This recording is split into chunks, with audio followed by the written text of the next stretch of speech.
নয়না তাকিয়ে আছে চাঁদের দিকে। চাঁদের আলোটুকু যেন নয়নার হৃদয়ে ছড়িয়ে পড়ছে। মানুষ যেন বাস্তবতায় খুব দ্রুত বড় হয়ে যায়। বয়সের চেয়ে যে মানুষ বাস্তবতার মুখোমুখি হয়, জীবন তাদের খুব দ্রুত বড় করে তোলে। থলামোয়ানা অলিভিয়া বলে ডাকলো। নয়না দৃষ্টি ঘুরিয়ে বলে, জি বাবা। তৈরি হও, আমাদের এখন রওনা দিতে হবে। দুর্গম রাস্তা, রাতের অন্ধকার আর হিংস্র প্রাণীদের ফাঁকি দিয়ে পৌঁছাতে হবে গন্তব্যে। নয়না বলল, আমি প্রস্তুত। রাতের অন্ধকারে থলামোয়ানার হাত ধরে সামনে এগিয়ে যাচ্ছে নয়না। মেইন রাস্তায় যখন পৌঁছালো তখন ভোর 4টা বা 3:30 বাজে। সেখানে দাঁড়িয়ে আছে সিএনজি।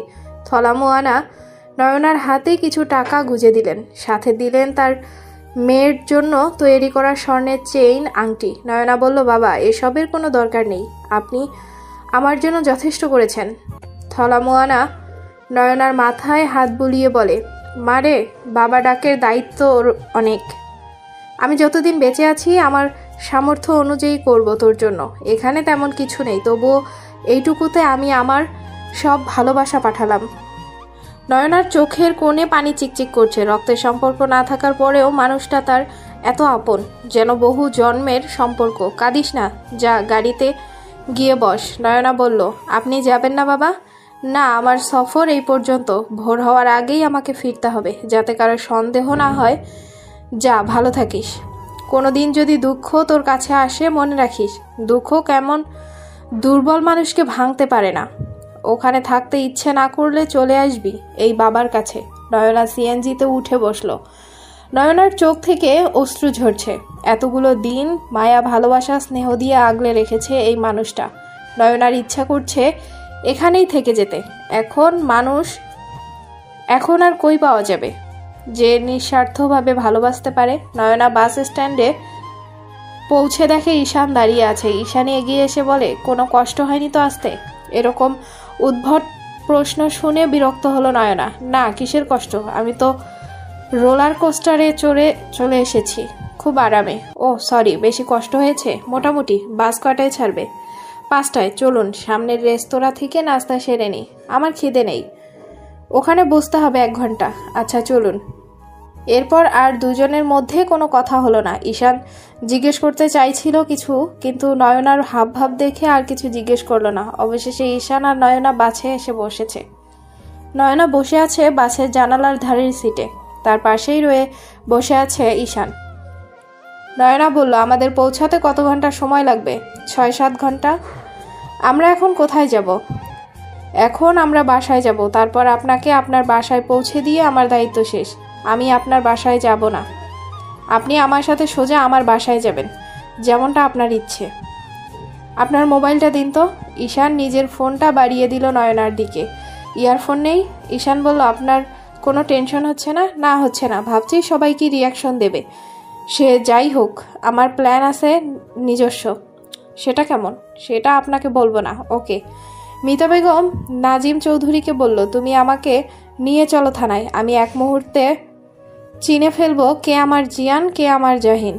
তোমাকে বলছিলাম আমার ছেলেকে ফিরিয়ে আনতে, আর তুমি আমার আরেক ছেলেকেও জেলে রেখে এসেছো। আমি বুঝতে পারছি না কি হচ্ছে। আমি নিজেও কনফিউজড। কি হচ্ছে আমি কিছু বুঝতে পারছি না। অন্তর এসে বলে, আঙ্কেল, আপনি এত টেনশন নিচ্ছেন কেন? আমি এমনভাবে কেস ঘুরিয়ে দেব আপনার 2 ছেলেকেই মুক্ত হবে। একটু ধৈর্য ধরুন। আর আপনারাও এমন ভাব ধরেন যে বুঝতেই পারছেন না কে জাহিন, কে জিয়ান। মিতা বেগমের হাত ধরে বলে, আন্টি, আমার ওপর ভরসা রাখুন। আমি আপনার নির্দোষ ছেলেকে শাস্তি পেতে দেব না। আমার বুকটা খালি হয়ে গেছে বাবা। আমার ছেলেদের আমার কাছে ফিরিয়ে দাও। আপনি চিন্তা করবেন না, আমি চেষ্টা করব, ইনশাল্লাহ সফল হব। মেহনুর দাঁড়িয়ে আছে অদূরে। একমাত্র মেহনুরের মধ্যে কোনো হেলদোল নেই। মেহনুর নিজের পেটের ওপর হাত রেখে বলে, কারো কিছু হবে না রে, শুধু হবে তোর আর আমার। তোর বাবা তো তার পাপের শাস্তি একদিন পাবেই, কিন্তু আমরা দুজন কোনো অন্যায় না করেও সারা জীবন শাস্তি পাবো। আমাকে ক্ষমা করে দিস, আমার জন্য তোকেও এই যন্ত্রণা সহ্য করতে হবে। অন্তর চলে আসলো। আগামী শুনানি আবার রবিবার। এতদিনে আরও এমন কিছু করতে হবে যাতে জাহিন নিজের মুখে সত্যিটা প্রকাশ করে। যদিও সব কিছু সেইভাবেই সাজানো, শুধু দাবার চাল ঠিক মতো দিতে পারলেই বাজি জিতে যাবে। অনিকেত সায়নাকে জড়িয়ে ধরে কাছে। সায়না সযত্নে আগলে রেখেছে অনিকেতকে। অনিকেত বলল, আমি জানতাম আমি এতিম, এটা জেনেও আমি বড় হয়েছি। আমি এটার সাথে মানিয়ে নিয়েছিলাম। তারপর জানতে পারলাম সুশীল সমাজের কেউ একজন আমাকে জন্ম দিয়ে এতিমখানায় ফেলে রেখে গেছে। এটা জানার পর আমি ভেঙে পড়েছিলাম জানো। মনে হয়েছিল আমার মায়ের বোঝা ছিলাম আমি, যাকে ফেলে দিয়ে সে শুধু বেঁচে পালাতে চেয়েছে। এরপর আমি জানতে পারলাম আমার জন্মদাতা এতিমখানায় টাকা দিচ্ছে, যাতে কোনোভাবেই আমি জানতে না পারি তাদের পরিচয়। আচ্ছা বলো তো, আমি কি এত খারাপ? আমাকে একটুও ভালোবাসা যায় না? আমি এত নিকৃষ্ট যেন ইচ্ছে করছিল নিজেকে শেষ করে দিই। 5 দিন আমি পড়েছিলাম হোস্টেলে।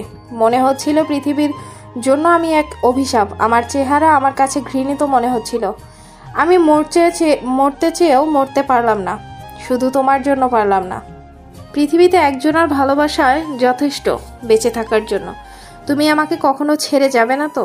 সায়না অনিকেতকে জড়িয়ে ধরে বলে, আমি তোমাকে কোনোদিন ছেড়ে যাব না, কোনোদিন না।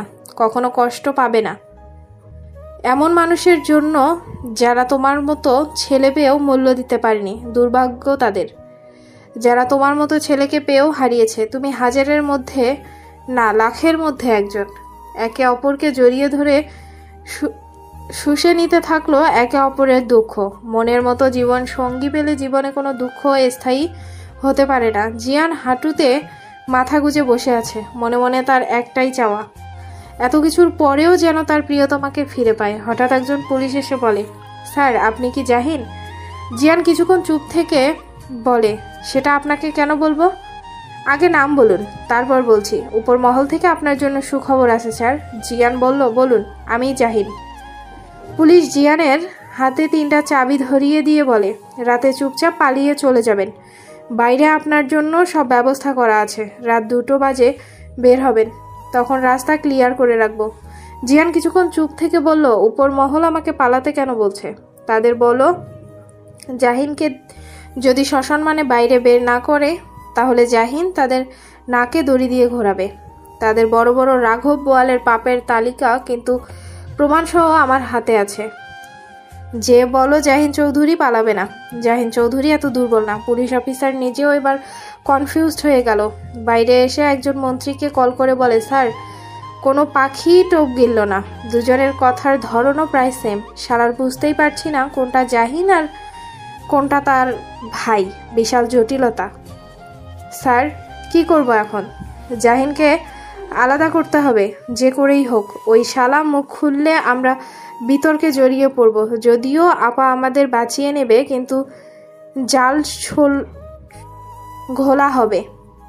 শালাকে বের করে সোজা এনকাউন্টারে খতম করে দিব।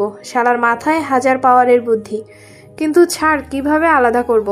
বলবা জমশেদকে শেষ করছে নাকি কোনো আয়না ঘরে রেখেছে? দুজনকে সেম প্রশ্ন করবা। যেই শালা সঠিক উত্তর দেবে ওই শালাই আসল মাল।